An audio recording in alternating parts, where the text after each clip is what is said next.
नमस्कार दोस्तों। तो हमारा टॉपिक है केमिकल काइनेटिक्स लेक्चर 2, जिसमें हम केमिकल काइनेटिक्स पूरा टॉपिक कर रहे हैं थ्रू क्वेश्चन एंड आंसर, और उसको इन डेप्थ स्टडी कर रहे हैं।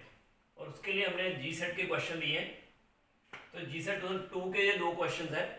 पहले ये कर लेते हैं, which of the following statements about a catalyst is not true. तो आपको पता है कि कैटलिस्ट एक्चुअल में, जब भी हम कैटलिस्ट की बात करते हैं तो कैटलिस्ट क्या होता है, which increases rate of the reaction. और रेट ऑफ रिएक्शन कैसे इंक्रीज करता है, by lowering the activation energy. अब by lowering the activation energy, ये जो लोअरिंग है उसमें रिएक्टेंट या प्रोडक्ट की एनर्जी में कोई चेंज नहीं आता है, ठीक है ना। तो ये डिक्रीज करता है, इट इज ट्रू। तो इसका मतलब it is not the correct statement. फिर कैटलिस्ट रेट ऑफ रिएक्शन को इंक्रीज करता है, फॉरवर्ड को भी करता है, बैकवर्ड भी करता है, ठीक है ना। बट इसमें लिखा है फॉरवर्ड रिएक्शन के रेट को इंक्रीज करेगा without taking part in the reaction, true है। बैकवर्ड को भी करता है, फॉरवर्ड को भी करता है, बट ये भी स्टेटमेंट ट्रू है। इसका मतलब it's not a case. A catalyst does not initiate the reaction, very true. Reaction के रिएक्टेंट की एनर्जी और प्रोडक्ट की एनर्जी में कोई डिफरेंस नहीं आता है कैटलिस्ट की प्रेजेंस में, इसलिए रिएक्शन को इनिशिएट नहीं कर सकता। ये इनिशिएट तो करना ही पड़ेगा हमें, बट रेट अगर चल रहा है रिएक्शन तो उसके रेट को फास्ट कर देता है, ठीक है। इसका मतलब यही स्टेटमेंट क्या है, ट्रू नहीं है। क्योंकि वैसे भी सही है, क्योंकि ये जो है ना, it fasten, catalyst fasten the rate of attainment of equilibrium. It fasten the rate of attainment of equilibrium by increasing the forward and backward reaction. क्योंकि इक्विलिब्रियम पे क्या होता है, rate of forward reaction equal to rate of backward reaction. तो ये position of the equilibrium को कोई disturb नहीं करता है, बट इसमें लिखा है कि catalyst alters the position of equilibrium of the reaction. So it is not true, that means it is the right option. B is the right option. ठीक है, समझ गए ये क्वेश्चन। तो देखो, एक तो हमने कैटलिस्ट की प्रॉपर्टीज कर ली और अपना 2 जी सेट का क्वेश्चन भी हो गया, ठीक है। इस तरह से हम क्वेश्चन और आंसर के माध्यम से हम पूरे क्वेश्चंस करेंगे, ठीक है। Next question, in 10 minutes concentration of a reactant decreases from 0.1 molar to 0.05 molar, and in the next 10 minutes it decreases from 0.05 molar to 0.025 molar। अब देखो, इसके लिए भी 10 मिनट्स है, इसके लिए भी 10 मिनट्स है। अब देखो, 0.1 से 0.05 मीन्स हाफ हो रहा है, तो ये तो हाफ लाइफ हुआ ना। ये भी यहां से यहां हाफ हो रहा है, इसका मतलब हाफ लाइफ जो है that is independent of the initial concentration. इसके लिए इनिशियल कॉन्सेंट्रेशन ये है, इसके लिए ये है, बट दोनों केस में जो हाफ हो रहा है वो वैल्यू टाइम सेम है। इसका मतलब half life is independent of initial concentration. तो कौन सा ऑर्डर का रिएक्शन हुआ, याद रखना, हाफ लाइफ और इनिशियल कॉन्सेंट्रेशन में क्या रिलेशन होता है, ये। तो अगर जीरो ऑर्डर रिएक्शन हो तो टी हाफ जो है दैट इज, बोलो एन जीरो पुट करो, एन है order of the reaction, N zero put करोगे तो T half is proportional to A. First order में 1 - 1 0, इसका मतलब टी हाफ इज इंडिपेंडेंट, इसका मतलब फर्स्ट ऑर्डर रिएक्शन है, ठीक है। अगर सेकंड ऑर्डर हो तो क्या होता है, T half inversely proportional to initial concentration, और अगर थर्ड ऑर्डर हो तो बोलो T half is inversely proportional to A raised power 2। तो देखो ये दो चीजें क्लियर होगी आपको। इसमें और एक तरीका है कि अगर ये जो रेशियो है 0.1 ओवर 0.05, 0.05 ओवर 0.025, अगर इनमें सेम टाइम लगता है, रेशियो जो है दोनों की सेम है, ठीक है, सेम टाइम लगता है, ठीक है, तो ये फर्स्ट ऑर्डर रिएक्शन होता है, क्योंकि सिर्फ हाफ लाइफ का जो कॉन्सेंट्रेशन है पे डिपेंडेंस, सिर्फ हाफ लाइफ की इनिशियल कॉन्सेंट्रेशन डिपेंडेंस किस में नहीं होती, वो है फर्स्ट ऑर्डर। बाकी सब में देखो जीरो ऑर्डर में t half is proportional to A.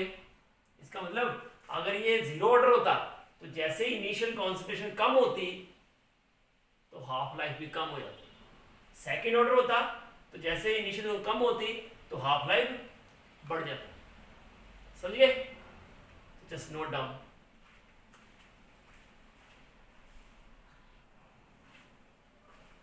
Okay, so next question is, these are from GSET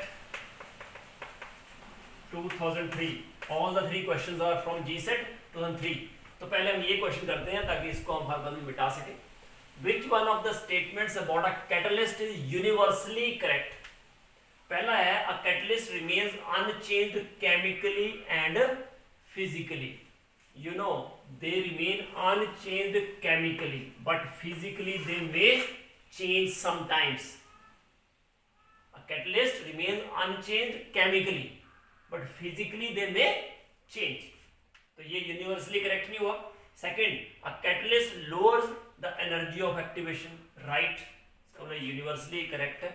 Then a catalyst increase the rate of forward reaction to a greater extent than that of the backward. Very wrong statement it is, क्योंकि आपको पता है catalyst जो होता है वो alternate path provide करता है ऑफ लोअर एक्टिवेशन एनर्जी, तो दोनों की एक्टिवेशन एनर्जी जो है डिक्रीज होती है to the same amount, decrease दोनों का सेम होता है। इसलिए catalyst increase the rate of forward as well as backward reaction to equal extent and fasten the rate of attainment of equilibrium। अभी किया था question catalysts.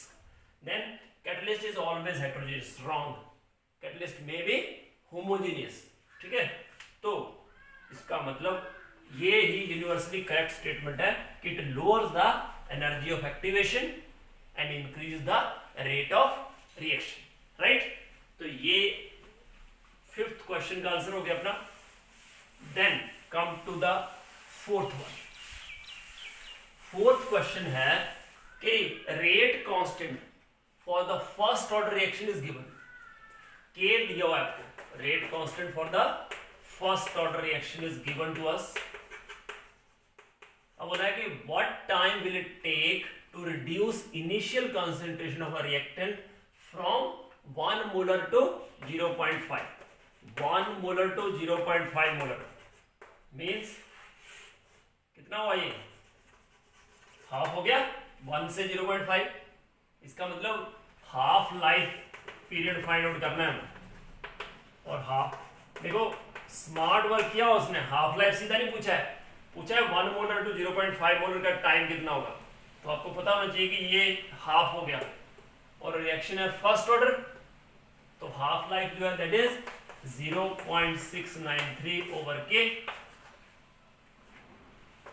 Very simple question, 0.693 divided by 6.93 into 10 raised per minus 4। इसका मतलब 0.693 over 6.93 into 10 raised per 4। तो इसको भी अगर मैं 6.93 करूं तो इंटू 10 की पावर 3 हो जाएगा। इसका मतलब 10 raised per 3 मिनट्स आंसर आएगा, डी ऑप्शन। Got it? कर लोगे? बिल्कुल आसान से क्वेश्चन है। Then come to third one. ये हो रहा है कि Arrhenius equation can be written as. अब आपको पता है कि आर्हेनियस इक्वेशन जो है वो जनरल फॉर्म क्या होती है, k equal to A E raise to power minus A by R T. पता है आपको आर्हेनियस इक्वेशन ये।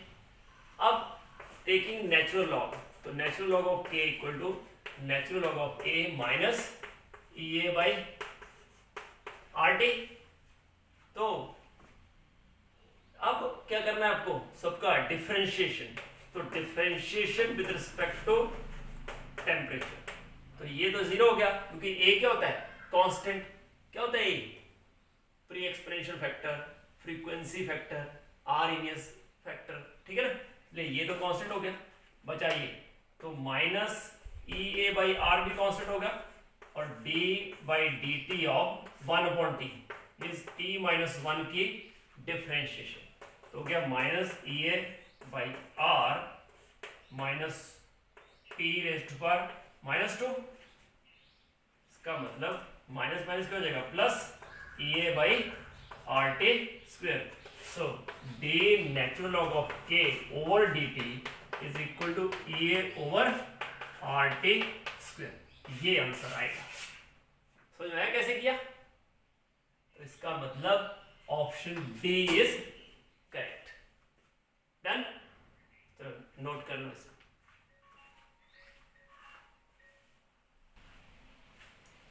Okay, next question is from GSET 2004. In an experiment to study the reaction A plus 2B to give C plus 2D, the initial rate जो है that was found to be 2.6 into 10 raised per minus 2. किसके लिए, dA by dt के लिए. And what is the value of minus dB by dt at t0 in molar per second. Capital M क्या है, मोल पर litre, molarity, ठीक है। अच्छा, अब आपको पता है कि जब भी ये इक्वेशन लिखी हो a plus 2b to give c plus 2d, तो डिफरेंशियल रेट कैसे आता है, rate is equal to minus dA by dt is equal to plus 1/2 dB by dt equal to plus dC by dt equal to plus 1/2। पता नहीं, ये मैं सारा इसलिए लिख रहा हूं ताकि, क्योंकि हमारा एम है क्वेश्चन को सॉल्व करना along with the complete theory, इसलिए मैंने कंप्लीट लिखा। अदरवाइज तो पता है ये है, आगे आ जाता। अच्छा, ये माइनस, सॉरी, क्योंकि रिएक्टेंट के लिए decrease, negative sign only indicate, rate can never be negative, negative sign indicates decrease, क्योंकि डीए क्या होगा इसका, नेगेटिव, ठीक है ना। फाइनल माइनस इनिशियल होता है, रिएक्टेंट का फाइनल कम होगा, इनिशियल ज्यादा, इसलिए नेगेटिव साइन के साथ आता है, राइट। तो minus D A by D T is given to us, कितना दिया है, 2.6 into 10 raise per minus 2 M per second, और हमें D B by D T minus निकालना है, तो 2 इधर आ जाएगा, 2 times minus D A by D T, तो वैल्यू आ गई 2 times 2.6 into 10 raise per minus 2 means कितना हो गया, 5.2 into 10 raise per minus 2 M per second. Got it. बिल्कुल आसान से क्वेश्चन है, but you should know the formula. और क्या होता है, कई बार हमारे दिमाग में नहीं आता है कि फॉर्मूला कौन सा यूज होगा, फिर हम कंफ्यूज रहते हैं, उतने टाइम में लंका डूब जाती है, क्योंकि time is very important in competitive exams, ठीक है ना। आपका क्विक जो दिमाग चलना चाहिए, ये होगा, ये होगा, ये होगा, ऐसा होगा, ऐसा होगा, कैलकुलेशन कहाँ अप्रोक्सीमेट करना है, कितना अप्रोक्सीमेट करना है, ये सब चीजें, ठीक है।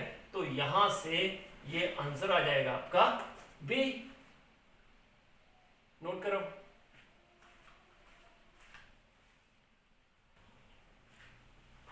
Okay, next question is from GSET 2006.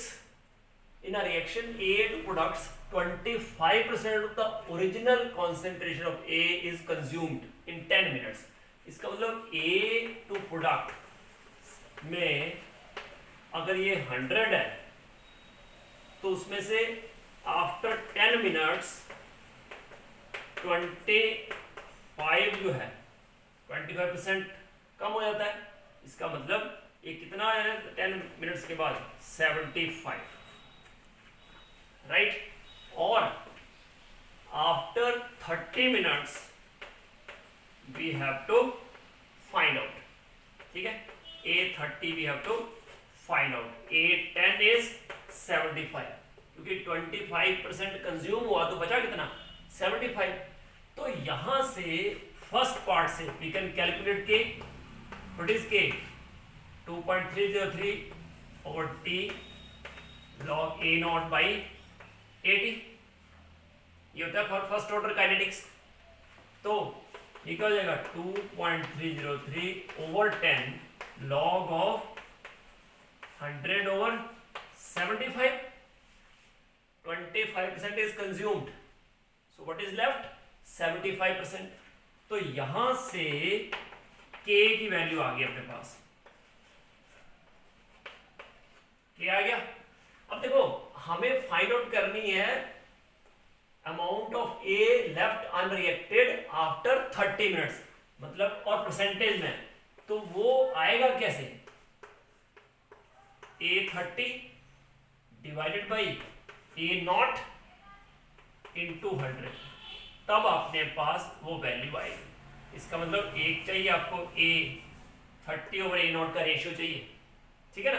अब अपने पास फॉर्मूला जो होता है 2.303 ओवर के लॉग ऑफ, अगर टाइम जो है वो 30 मिनट्स दिया हुआ है, ये 30 है,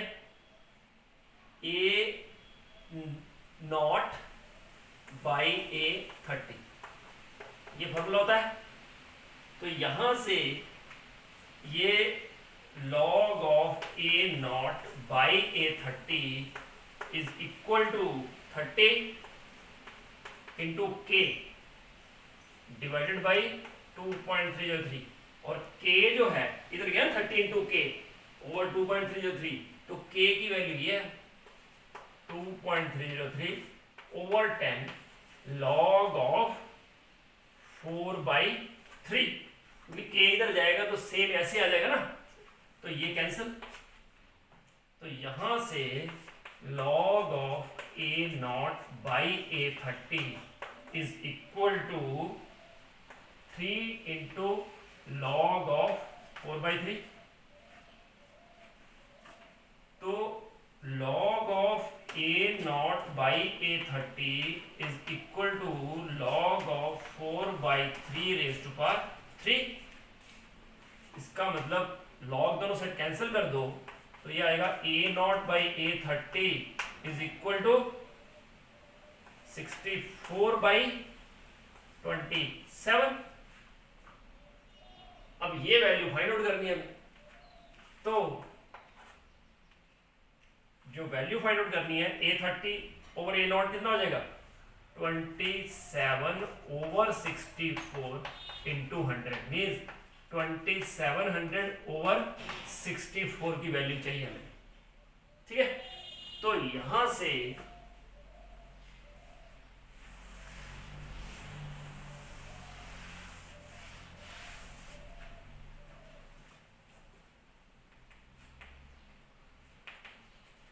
amount of A left unreacted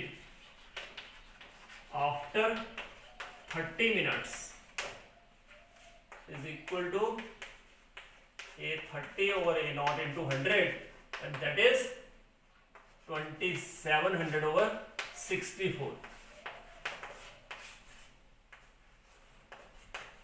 या तो 67 है ये ना, सॉरी 64 है, तो 64 में राउंड अबाउट 4 ही आएगा, 256, और यहां से आ गया 140। इसका मतलब ये हुआ ये 0 आया ना, तो 14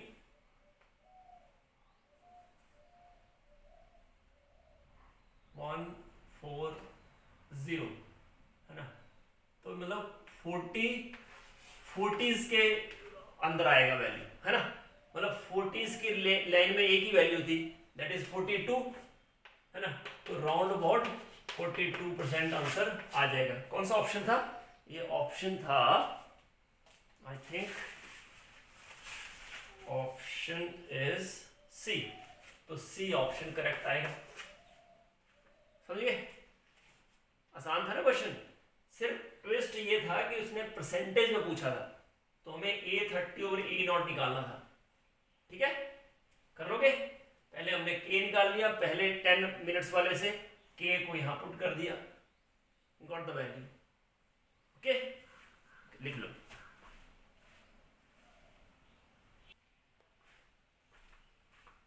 सो नेक्स्ट क्वेश्चन इज, चलो 9th क्वेश्चन पहले करते हैं। The concentration of both the reactants in the following reaction is doubled, the rate of the reaction will double, unaffected, increase by 4-fold, become half.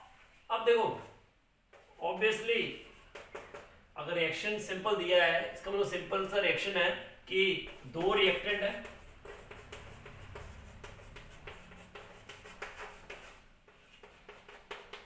ये आ गया reaction. तो when concentration is doubled, देखो R1 is, let us take it as X, take it as Y, ठीक है, तो R1 is X into Y. Now R2, when this is doubled, it is 2X and 2Y. That means it becomes 4 times X into Y. So R2 by R1 is equal to 4 XY XY. इसका मतलब ये हुआ कि R2 is 4 times R1. That means it is increased by 4-fold, क्योंकि दोनों को double कर दिया, तो दोनों को डबल किया तो ये 4 टाइम्स हो जाएगा, राइट? तो इसका मतलब C option is correct. Got it? Okay, अब 2008 में आया था जीसेट में। Now 8th question is an endothermic reaction A to B, reaction endothermic का याद रखना, has an activation energy as x kilojoule per mole of A। Endothermic reaction में किसकी एनर्जी ज्यादा होगी, रिएक्टेंट की कि प्रोडक्ट की? ऑब्वियसली प्रोडक्ट की, तो प्रोडक्ट ऊपर होगा, रिएक्टेंट नीचे। ये बोल रहा है कि इसकी एनर्जी ऑफ एक्टिवेशन जो है वो है x, and then if energy change in the reaction, इन दोनों में जो एनर्जी का चेंज है वो है y। कितना है? y। तो what is the energy of activation of activation energy of reverse reaction? तो रिवर्स रिएक्शन की एक्टिवेशन एनर्जी कितनी होगी? डायग्रामेटिकली समझोगे बिल्कुल आसान हो जाता है। एंडोथर्मिक बना लिया, एंडोथर्मिक में प्रोडक्ट ऊपर होता है, रिएक्टेंट नीचे, तो delta H is summation of product minus summation of reactant. ठीक है ना, प्रोडक्ट माइनस रिएक्टेंट, और प्रोडक्ट जो है उसकी वैल्यू है, और इस दोनों में डिफरेंस जो है वो है y। ठीक है ना, अब रिवर्स रिएक्शन का सामने दिख रहा है कि ये कितना होगा, x minus y। So simple, got it? ये फॉरवर्ड का x है, एनर्जी चेंज जो है इनमें y है, तो रिवर्स का x माइनस y हो गया। वेरी सिंपल, कर लोगे? 2006 में आया हुआ जी सेट में, नोट डाउन।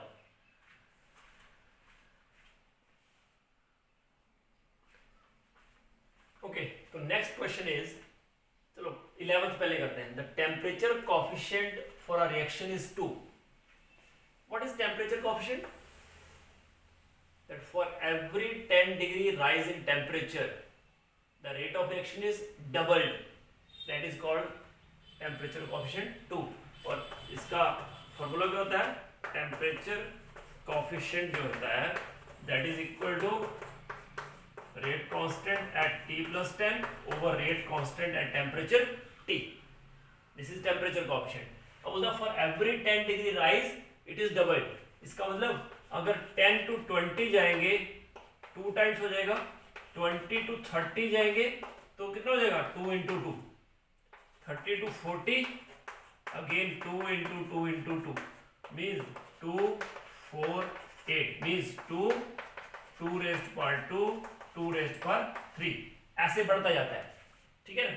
तो बोलता है कि अब देखो अगर दिया होता कि इंक्रीज बाय 20 डिग्री सेल्सियस तो हम सीधा लिख देते 4, क्योंकि 10 डिग्री सेल्सियस राइज के बाद हो जाता वो 2 टाइम्स और 20 डिग्री सेल्सियस चेंज होता अगर टेम्परेचर तो हो जाता 4 टाइम्स. बट दिया है 25, स्मार्ट वर्क किया है. तो याद रखना कि ऐसा कभी क्वेश्चन हो कि rate of reaction increase by, तो आएगा temperature coefficient raise to power, क्योंकि टेम्परेचर कोएफिशिएंट 2 भी हो सकता है, कई बार 3 दिया हो, 2.5 दिया हो, है ना. तो टेम्परेचर कोएफिशिएंट की power T2 minus T1 divided by 10.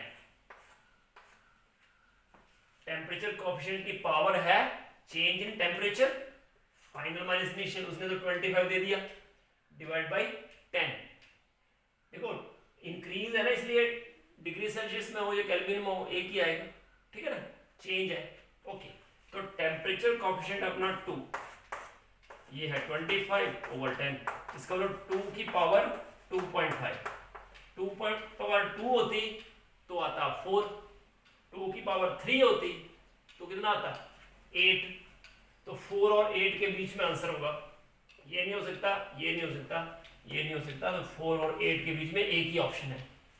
समझ में आया कैसे किया.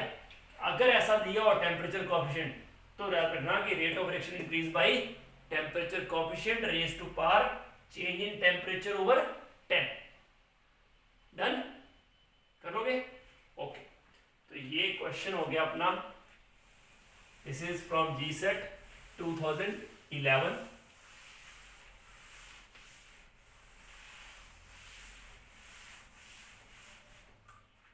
Now, for a first order reaction, the time taken to reduce initial concentration of the reactant by a factor of 1/4 is 10 minutes.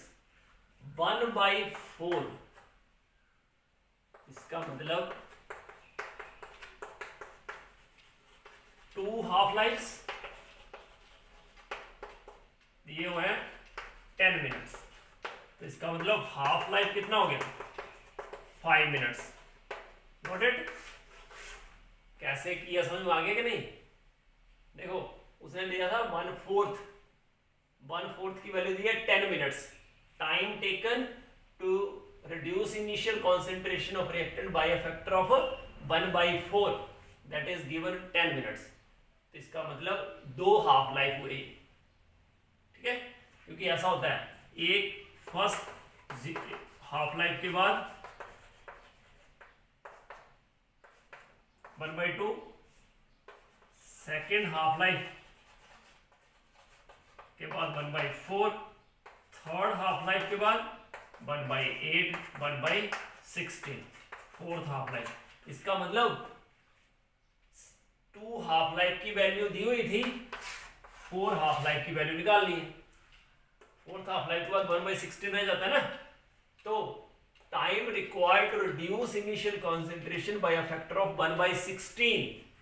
तो that means time is 4 times T half. तो is 20 minutes. आसान है. ऐसा होता है ना, amount left after T time after n half lifes 2 raised पर n, ऐसा होता है. तो पहला A0/4 था, मतलब 2 हाफ लाइफ्स. फिर A0/16 था, मतलब 4 हाफ लाइफ्स. क्योंकि 1/4 का मतलब 1/2 की पावर 2 और 1/16 का मतलब 1/2 की पावर 4. 2 हाफ लाइफ्स का वैल्यू दिया हुआ था, 4 हाफ लाइफ्स का निकालना था. तो ऑप्शन आएगा B.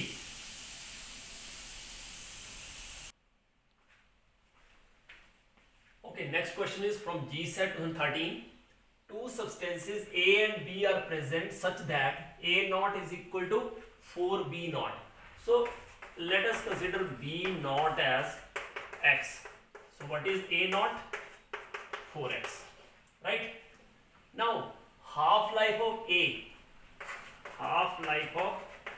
is given 5 minutes and half-life of B is given, that is 15 minutes, right?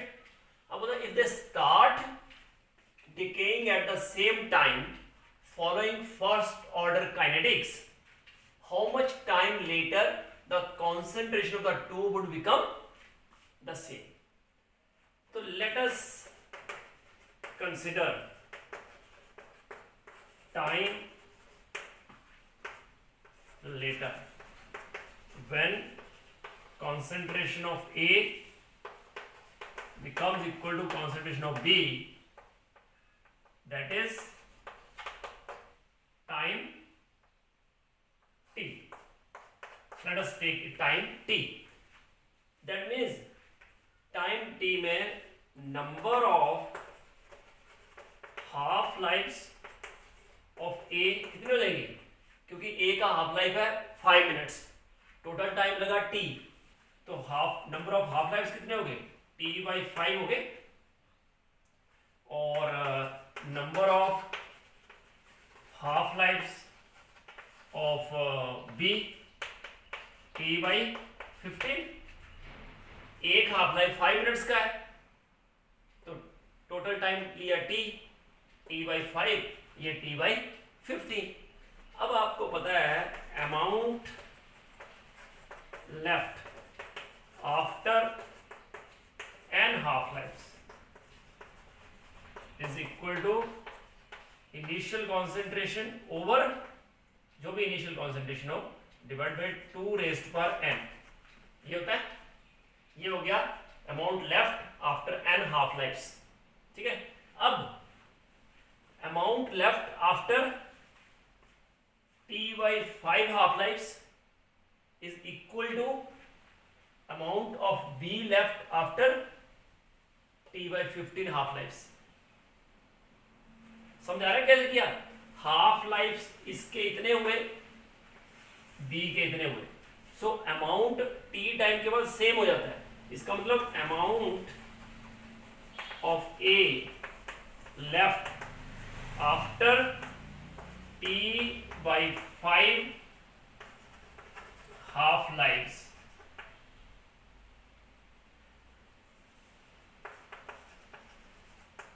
is equal to amount of B left after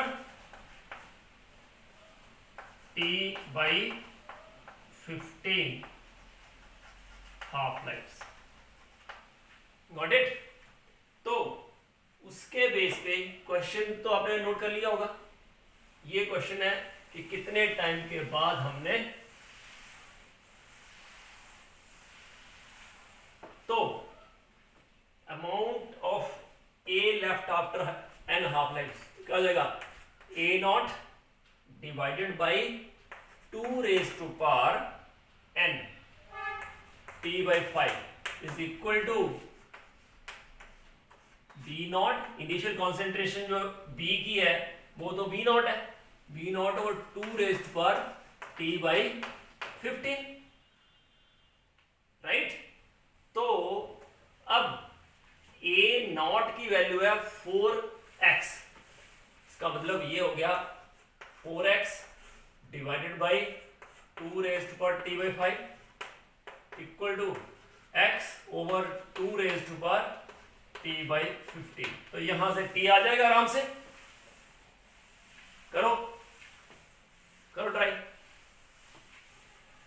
तो x से x कैंसल, ये हो जाएगा अपना 4 is equal to 2t/5 over 2t/15 is 2 equal to 2t/5 minus t/15.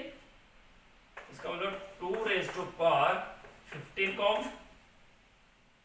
कितना हो जाएगा 3t minus T मतलब 2t। तो 2 raise to power 2 equal to 2 raise to power 2t over 50 मतलब 2 इक्वल टू 2t बाई 15। तो t आ गया अपना 15 minutes. तो ये ऑप्शन आएगा। कौन सा ऑप्शन था ये? सॉरी मैंने वो भी मिटा दिया। ऑप्शन था ये अपना, ऑप्शन था बी। तो इसका मतलब B option is correct. Got it? समझे कैसे किया पूरा? ओके, लिख लो इसको।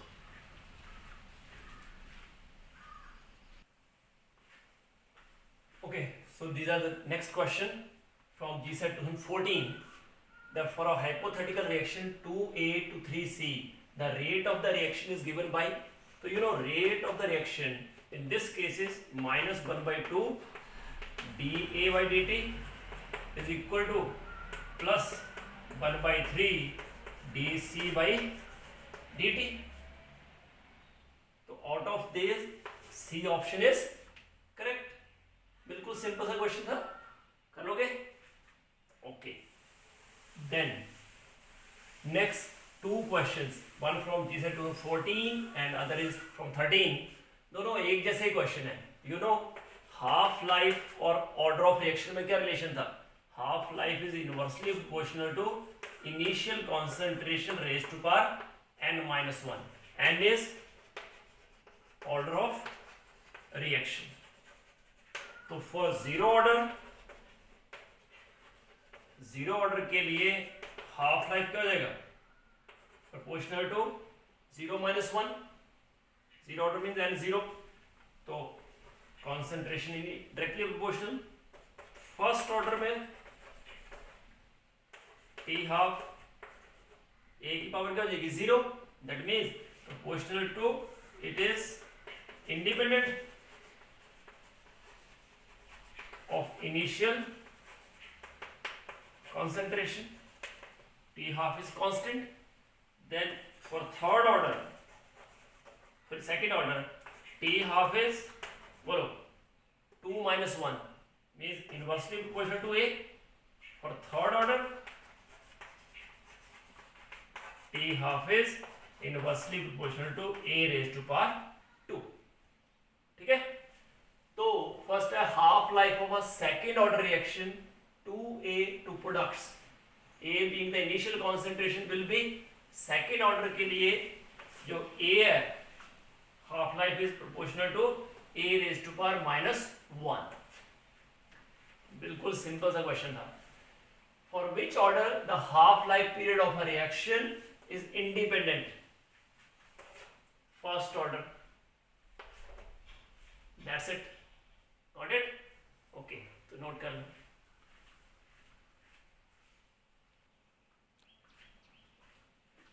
So this question is from GSET 2016. The mechanism of a hypothetical reaction A2 plus B2 to give 2AB is given as below. Now we have to calculate rate of the reaction. First, क्योंकि order of the reaction निकालना है आपको, तो you know slow step is rate determining step. Slow step is rate determining step. So as slow step is a rate determining step, so rate is equal to rate constant, क्योंकि slow step ये है A into B2। But याद रखना B2 is in the overall reaction but A is intermediate, so A should be replaced by the reactant. A को ऐसा रख के हम ऑर्डर नहीं लिख सकते, तो ऑर्डर आएगा 2, but that is not true. Order आएगा 2 and that is not true because A is an intermediate. तो A को हमें A2 की टर्म में लिखना पड़ेगा।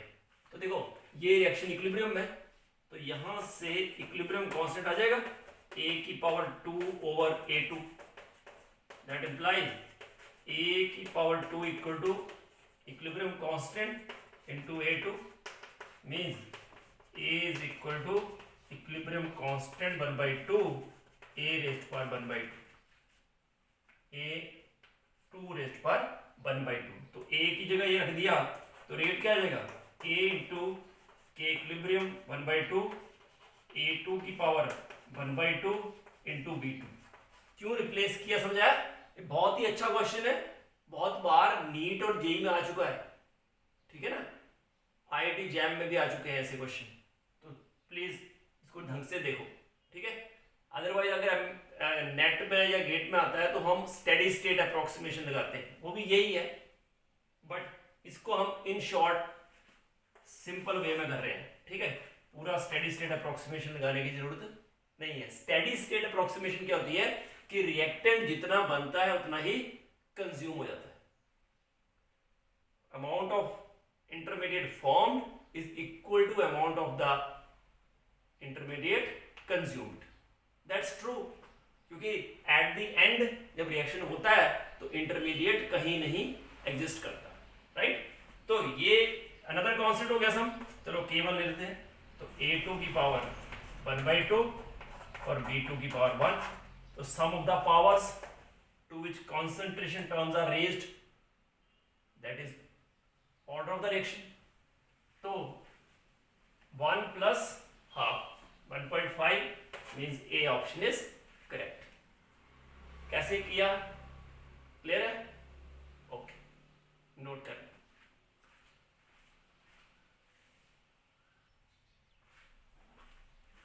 Okay sir, next question is the Arrhenius equation is given K equal to A e raised to power minus E by RT, so A will become equal to rate constant।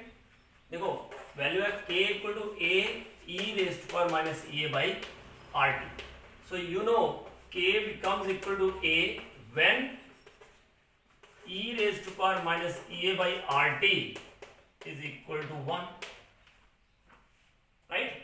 इसका मतलब E की power क्या होना चाहिए इसमें 0, अभी तो 1 होगा ना।